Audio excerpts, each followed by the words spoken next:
I'm going to call Stuart Nash. Thank you very much, Mr Chair.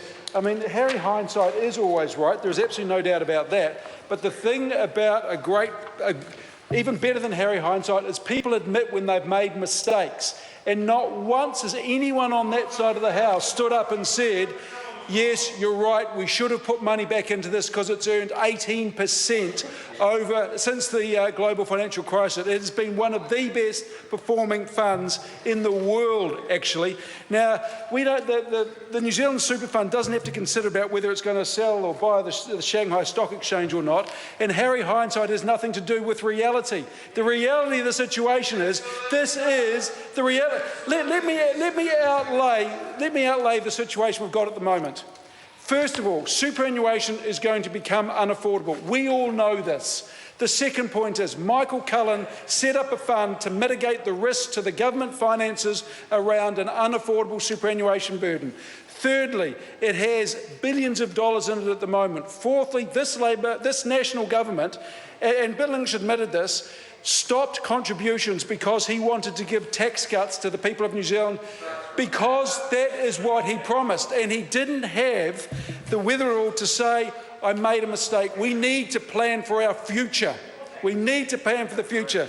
The fifth thing is we are still in a really bad position in terms of an affordable superannuation fund. Alistair must know this. You are a trader. You know how these markets work. And you talk about leveraging. This is all about managing risk. And when I ask the question, if we look at the risk 10, 12, 15 years out about a massive unaffordable burden on the taxpayer, or the risk of breaking an election promise and not giving money back, where do you think the New Zealand public would have sat? I firmly believe that they would have said, we want certainty in our future. We want certainty in the future, and the Prime Minister could have managed that risk.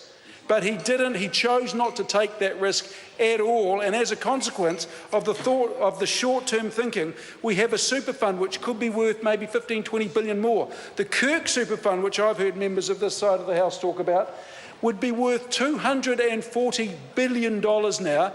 Now, that is just predicated on an average rate of return from an average. It could well be worth a hell of a lot more. So this is the difference between that side and this side. We like to plan for the future because we know Harry hindsight is always right, but we don't want to second guess Harry hindsight. We want to ensure that, in fact, when we look back, we said we did what was right, and this is the right thing to do.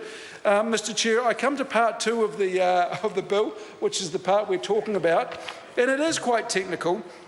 But what it does do is it amends sections of the Income Tax Act 2007 so that these investment vehicles or companies in which interests are held by the Guardians will not be subject to exemption for public authorities. Now, there are a number of clauses in Section 2 which are actually quite technical. We've been through them to a certain extent. If we were to get really technical, and I think it would send everyone to sleep, not just my colleagues who were yawning, but even those who are unfortunate enough to have to watch this on television, it does technical. But it deals with things like activities relating to the superannuation fund itself, and it deals with amendments to the Income Tax Act, which are in fact, well, cut to the very essence of the superannuation fund. It talks about when the section applies and how it's going to deal with these. It talks about the activities of the Crown relating to the fund, and we've done that to death when we've talked about the rights of the ministers and the Crown to intervene and when it should and when it shouldn't, and why it would, why it wouldn't, etc., etc. We've also talked about fund investment vehicles, and this talks about the consolidation rules, continuity provisions and other rules relating to groups of companies that apply to the Crown as owner of the fund, to an investment fund vehicle as referred to, etc., etc. I mean, you've heard members of the House on this side say that this is actually an important piece of legislation.